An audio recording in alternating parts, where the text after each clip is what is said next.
Hello everyone, a very good afternoon and happy Dashera to all of you. In this video, we'll be talking about what we analyzed for Nifty Mid Cap Small Cap 400 Index, how we understood the price patterns and what we discussed earlier. If you have seen the last video, the second last video which was uploaded on this YouTube channel, you must be remembering, or if you have not seen it, just see it. You must be remembering that we analyzed Nifty somewhere around particular index somewhere around here, and I clearly told you that there is buying pressure in this. There are signs which tells us that from the market can fall, and exactly we saw that fall in the markets. Then in the last video, when this third last candle was forming, this was forming, I told you that there are like patterns which are telling that the market might stop over here. I draw this kind of trend line also telling you that we can see a bounce over here, and taking a swing trade right now might be more helpful rather than taking a swing here. This was more helpful to take it over here. So this was the analysis what we did earlier, and if you see, exactly the same thing happened after a halt of 1 day more, after which I created a video. We saw a good move to the upside.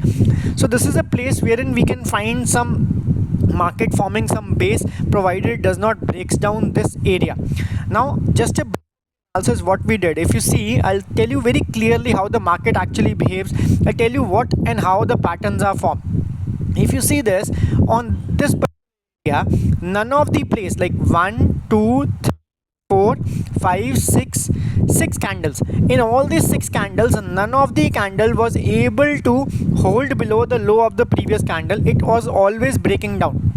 But what happened over here, due to which I told you that there are chances that there is selling pressure happening and the market might move upwards. Considering all this, two swing trades, one is TD Power System, which is doing very good, and the other is Servotech, which is almost at cost right now. It has not started moving.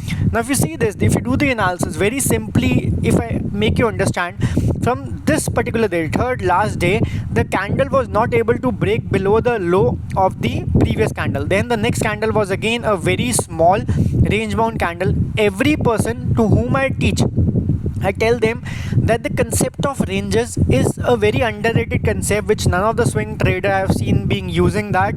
But I'll tell you what the concept is. If you see this, just look at the top right of the screen of this candle.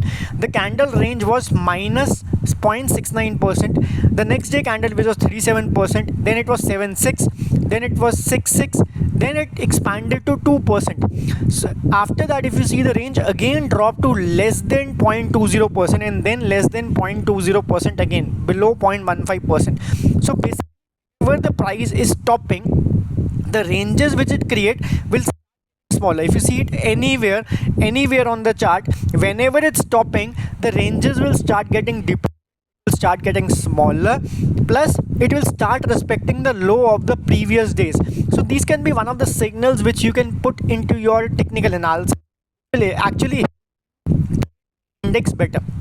Now what happened additionally, if you see, in this entire area, none of the candle was able to break above the high of the previous candle. But what happened over here, if you see this, I'll just show you, the last candle which formed has broke above the previous candle, right? This happened never in the last entire 7-8 candles which we saw on the screen.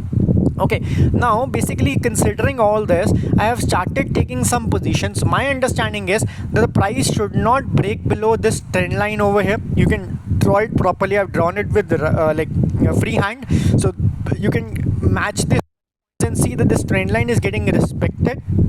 So till the time it stays above this, we can see some push in the market with respect to your swing trades. I expect that tomorrow maybe we don't see a follow through. We might see some consolidation over here, and when the price breaks above the consolidation, we can see it touching over here again. So this is the perspective which we have for the which we take. Now I also discussed with you the weekly time frame. I'll just remove this first and then explain it to you. Just give me a minute. Now if you see this on the weekly time frame, the picture is a bit clearer over here. The in a box kind of situation like this, and it's bouncing from the low of the box or the same trend line which I showed you. So I told you that on weekly basis, the what level, let me just show you that level also. The price should not close below 19,200 level. So the candle should not close below the level of 19,200. Although we there was a weekly push over here, then we are consolidating over here, the price should it over here. If the price break below this over here, there are very high chances that we see the price coming to this level over. Why I'm saying this? Because you see, this is a monthly chart, sorry, not the weekly chart. So basically candles move just like this. So right now we have completed this zone and we are on this zone. Now this zone comes till over here or takes a consolidation over here, time will tell us that. But if you see, the price is trying to pull back. If we see a good consolidation over here, something like this, there are very high chances that we see a breakout on the upside. So this is the perspective which I'm having with respect to the swing trades. I'm testing some swing trades right now because it makes sense. The broader market is giving that the push. And just coming back to the daily again, I see the candle breaking above the high of the previous 2 days, which never happened in this entire area. So this is a simple perspective which I've drawn from the chart. I can see some consolidation, some more consolidation a day or two over here, and then a breakout of this range to take more of swing trades when the overall market breadth will improve. So my objective is to keep the analysis very simple, to make you understand the way I see the markets. I don't use complicated jargons, I don't use complicated indicators. My chart is always very clear, which helps me understand how the market actually behaves. So this is it for this video. Thank you for being patient and for listening.